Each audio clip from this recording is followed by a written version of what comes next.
Welcome in my chemistry class 12। सबसे पहले आप लोगों को हम पहले भी एक वीडियो अपलोड कर चुके हैं और आप लोगों से इस बार भी रिक्वेस्ट है कि आप लोग उसको जो है सब्सक्राइब करिए और लाइक करिए और कमेंट करिए। अगर कुछ कमियां रहेंगी तो हम अगली वीडियो में उसको दूर करने की कोशिश करेंगे। मैं संजीव चौधरी, रसायन वेद, Rafi memorial inter college Rafi Nagar, Chakchai, Siddharthnagar. सबसे पहले आज हम आप लोगों से बात ये करेंगे कि कुछ लोग कहते हैं कि केमिस्ट्री रसायन विज्ञान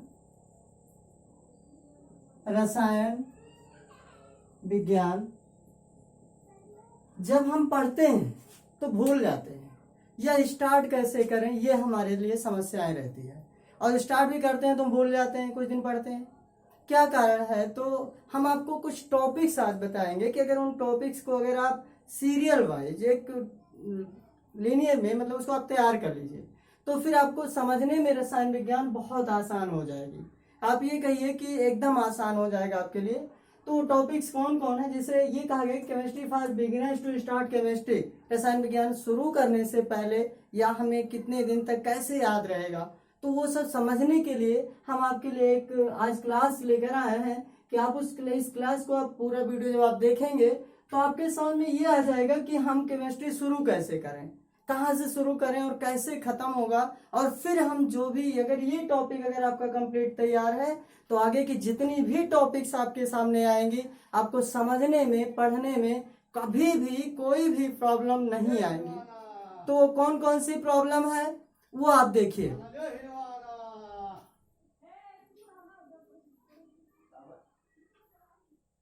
वो टॉपिक कौन कौन है वो आप सुनिए ध्यान से। पहली टॉपिक है periodic table, atomic number, atomic weight, mole concept, electronic configuration, chemical bonding, IUPAC name of organic compounds. ये सारे हमारे टॉपिक्स हैं जो periodic table, atomic number, atomic weight, mole concept, electronic configuration, chemical bonding और IUPAC nomenclature of organic compounds. अब हम चलिए बात करते हैं सबसे पहले टॉपिक की, वो है पीरियोडिक टेबल, जिसको हम लोग आवर्त सारणी भी बोलते हैं। आवर्त सारणी को हमारी आवर्त सारणी मतलब ये कहिए कि वर्तमान की जो है वो HGJ मोजले की आवर्त सारणी है, जो किसकी परिवर्तित रूप है? मेंडलीव की आवर्त सारणी की परिवर्तित रूप है। इस आवर्त सारणी को जब हम लोग देखते हैं तो क्या करते हैं, सबसे पहले हम इस आवर्त सारणी के बारे में समझते हैं। आवर्त सारणी को अब तक 4 खंडों में डिवाइड किया गया, मतलब कि SPDF। और ये आवर्त सारणी है क्या? आवर्त सारणी में अब तक जितने भी तत्वों की खोज हुई है, जितने भी परमाणुओं की खोज हुई है, उन सभी परमाणुओं को यहाँ व्यवस्थित करके उनके गुणों के आधार पर पूरे एक सीरीज में रखा गया। और उन सीरीजों को हम लोग 2 तरीके से डिवाइड करते हैं। एक को हम लोग बोलते हैं समूह और एक को बोलते हैं आवर्त। आवर्त सारणी में कुल मिलाकर के 18 समूह है। कितने समूह? 18 वर्ग या समूह है, जिसमें से 7 आवर्त हैं। 7 आवर्त और 18 वर्ग में डिवाइड किया गया है हमारी आवर्त सारणी को। और आवर्त सारणी को कुल 4 खंडों में कौन कौन से S, P, D और F 4 खंडों में डिवाइड किया गया। अगर S खंड में जितने भी इलेक्ट्रॉन परमाणु रखे गए हैं उन सभी परमाणुओं का गुण एक जैसा होता है। फिर P ब्लॉक में जब हम आते हैं तो P ब्लॉक के तत्वों के गुण भी एक समान जैसे रहते हैं। फिर D ब्लॉक के तत्व भी एक समान जैसे रहते हैं। और फिर F ब्लॉक तत्वों के गुण भी, जितने भी तत्व रखे जाते हैं उनकी जो गुण है वो लगभग कुछ हद तक या कहिए कि बहुत सारे गुण आपस में मिलते जुलते हैं।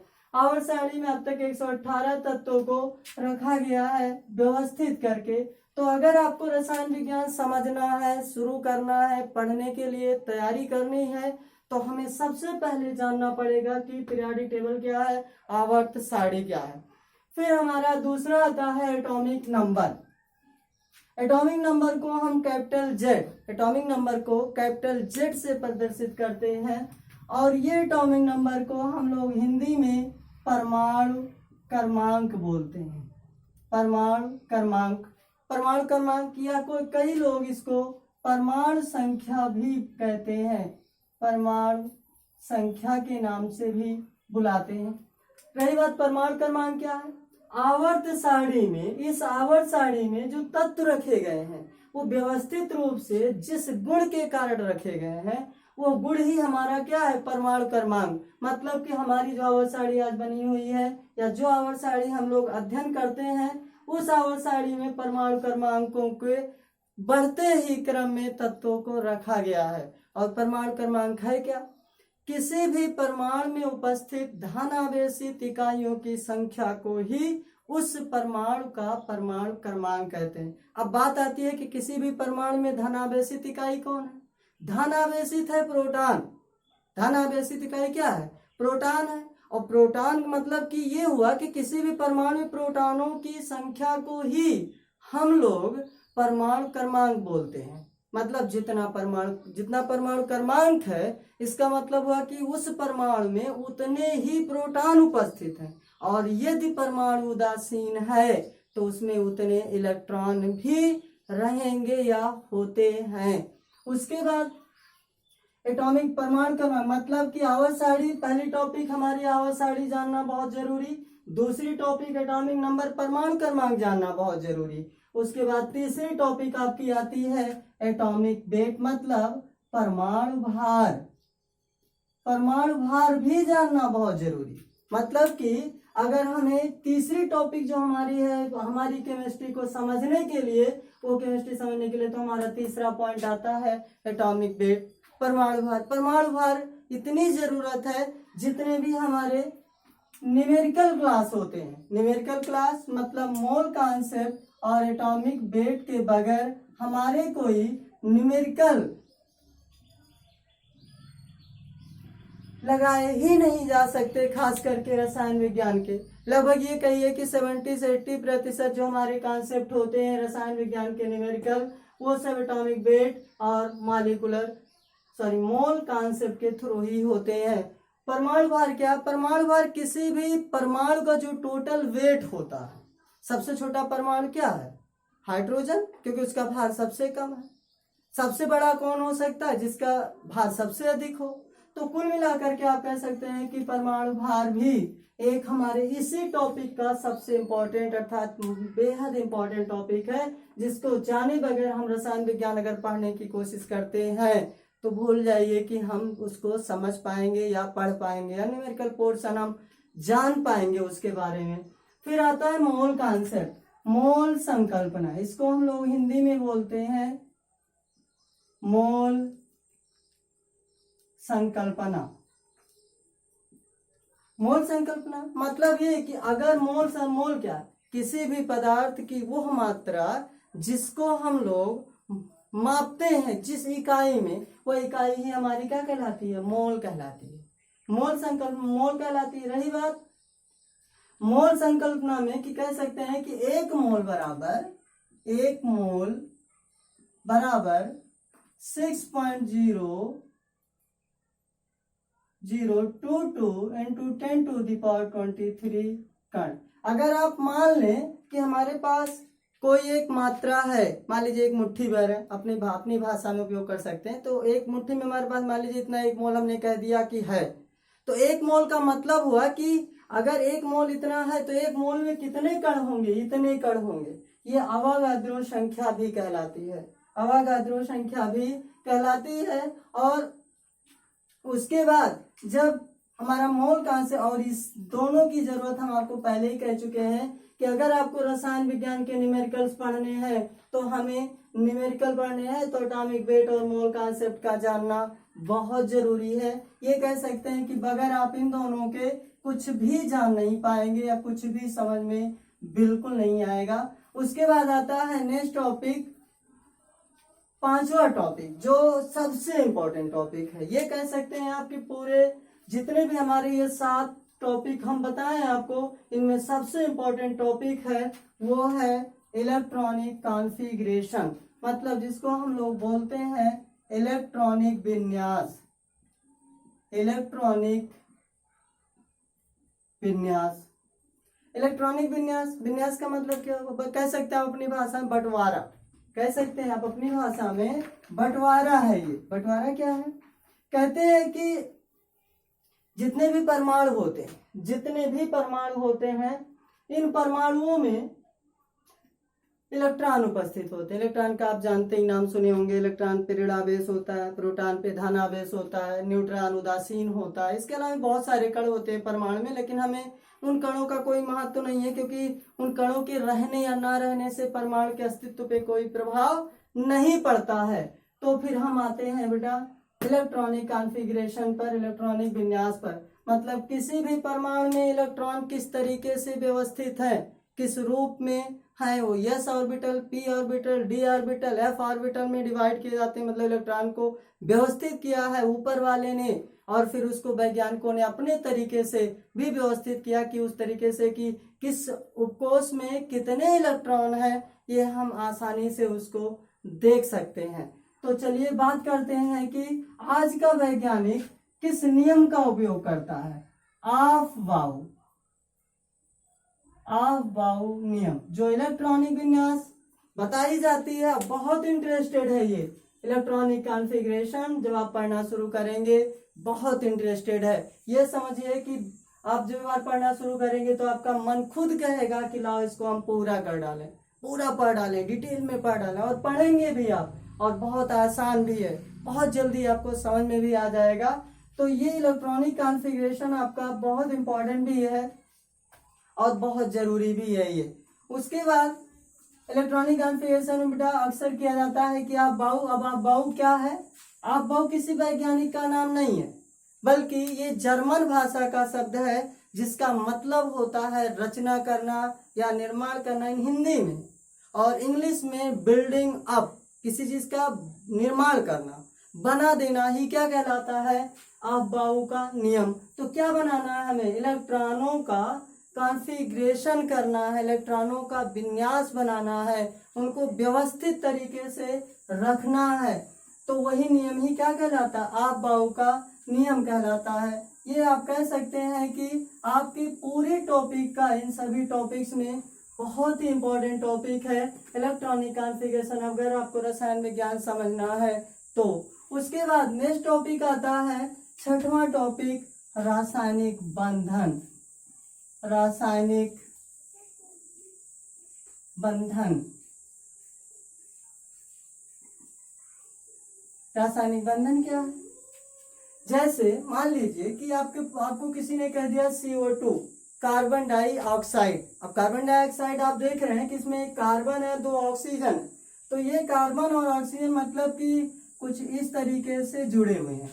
जब हम इनकी संरचना देखते हैं तब तो कैसे जुड़े? आखिर ये कार्बन और ऑक्सीजन, इस कार्बन और ऑक्सीजन के मध्य में आखिर ये 2 डबल बॉन्ड हमने बनाया, ये दोनों क्या है? रासायनिक बंध है। रासायनिक बंध है अर्थात केमिकल बॉन्ड है। केमिकल बॉन्ड, तो केमिकल बॉन्ड आखिर है क्या? कहते हैं कि जब कोई यौगिक बनता है तो उस यौगिक को बनाने में किन्हीं 2 परमाणुओं के मध्य जो अट्रैक्शन एनर्जी होती है, जो खींचने की कैपेसिटी होती है, जो फोर्स होता है, उसी फोर्स को, उसी एनर्जी को, उसी अट्रैक्शन को ही हम लोग क्या बोलते हैं? केमिकल बॉन्डिंग बोलते हैं। केमिकल बॉन्डिंग अब तक कुल मिलाकर के 3, 4, 5 प्रकार के बताए गए हैं। हम आपको जनरल वे में उसको बता देते हैं। केमिकल बॉन्डिंग में सबसे पहले जो बताया गया वो है आयनिक बॉन्ड। Ionic bond. उसके बाद जो दूसरा बताया गया वो कोवैलेंट बॉन्ड। तीसरा जो बताया गया वो कोऑर्डिनेट बॉन्ड। और चौथा जो बताया गया वो हाइड्रोजन बॉन्डिंग। और एक लास्ट भी बता दिया जाता है सिंगलेट लिंकेज। ये कुल मिला आयनिक बॉन्ड, आयनिक बंध, सहसंयोजक बंध, कोऑर्डिनेट का मतलब उप सहसंयोजक बंध, हाइड्रोजन बॉन्डिंग मतलब हाइड्रोजन बंध, और एक सिंगलेट लिंकेज, इसको हम लोग एकल सहसंयोजक, उप सहसंयोजक बंध कहते हैं। मतलब यहाँ पे एक सिंगल इलेक्ट्रॉन का जो है वो डोनेशन होता है अर्थात साझा होता है। उसके बाद ये अगर आप इन पांचों चीजों को इसको पढ़ लीजिए, फिर बारी बारी से इन टॉपिक्स के बारे में इलेक्ट्रॉनिक कॉन्फ़िगरेशन आपको मालूम हो जाए और केमिकल बॉन्डिंग अगर मालूम हो जाए तो ये समझ लीजिए कि 90% केमिस्ट्री आप वैसे ही समझ जाएंगे। आपको ज्यादा कुछ करने की जरूरत ही नहीं है, ज्यादा आपको बस इतने टॉपिक्स आपके एकदम कंप्लीट क्लियर होने चाहिए। अगर ये टॉपिक्स आपके कंप्लीट क्लियर हैं तो फिर आपको केमिस्ट्री अर्थात रसायन विज्ञान समझने में कभी कोई भी दिक्कत नहीं आएगी। फिर लास्ट टॉपिक है हमारा, लास्ट टॉपिक इस पोर्शन का अर्थात जो हमारे इन 7 पॉइंट्स में हम आपको जो समझा रहे हैं पिछले। अब देखिए IUPAC नॉमेनक्लेचर कहते हैं कि किसी की पहचान करने के लिए उसका हमें नाम तो रखना पड़ेगा। किसी का भी अगर हमें पहचान करना है तो उसका नाम होना चाहिए। नाम क्या होना चाहिए? अलग अलग प्रकार के, जैसे मेरा नाम संजीव है, आपका कुछ नाम होगा, आपका कुछ और नाम होगा। तो ये नाम पहचान, नाम ही हमारा क्या है? पहचान है। तो किसी भी यौगिक का जो नाम पहचान करने के लिए अंतरराष्ट्रीय संघ द्वारा, ये रसायन विज्ञान के जो पूरी दुनिया के वैज्ञानिकों ने एक संघ का निर्माण किया और उस संघ के थ्रू कार्बनिक यौगिकों का नाम रखा जाता है। वो संघ क्या है हमारा? IUPAC संघ, अर्थात IUPAC एक सिस्टम है। IUPAC सिस्टम, इसका पूरा नाम होता है international union of pure and applied chemistry nomenclature system. Nomenclature system मतलब जितने भी कार्बनिक यौगिक अब तक रखे गए हैं उनका जो नामकरण किया जाता है वो IUPAC सिद्धांत अर्थात इसी international union of pure and applied chemistry nomenclature system द्वारा ही सभी यौगिकों का अब तक IUPAC नॉमेनक्लेचर किया जाता है। तो कुल मिलाकर के अगर आपको रसायन विज्ञान सही तरीके से समझना है और सारी चीजों के बारे में जानकारी करनी है तो आप लोगों को ये सारे पॉइंट्स अर्थात सभी टॉपिक्स को जानना बहुत जरूरी है। अगर इतने पॉइंट आपको पीरियोडिक टेबल रिलेटेड या फिर atomic number related, atomic weight related, mole concept related, electronic configuration related, chemical bonding related, IUPAC नाम ऑफ ऑर्गेनिक कंपाउंड्स, इन सभी चीजों की वीडियो आपको आसानी से YouTube चैनल पर मिल जाएंगी। अगर आप लोगों को दिक्कत होती है तो आप लोग कमेंट करके बताइएगा, तो हम इन सभी टॉपिक्स में से जो टॉपिक आपके समझ में ना आती होगी वो टॉपिक्स आपको हम बारी बारी से समझा देंगे अलग अलग वीडियोज में। ये आज का वीडियो हमारा कैसा लगा आप लोग कमेंट करके जरूर बताइएगा, और जिन लोगों ने अभी तक हमारे इस चैनल को सब्सक्राइब नहीं किया है वो आप लोग सब्सक्राइब भी करें और लाइक भी करें। तो आज के लिए थैंक यू एंड धन्यवाद।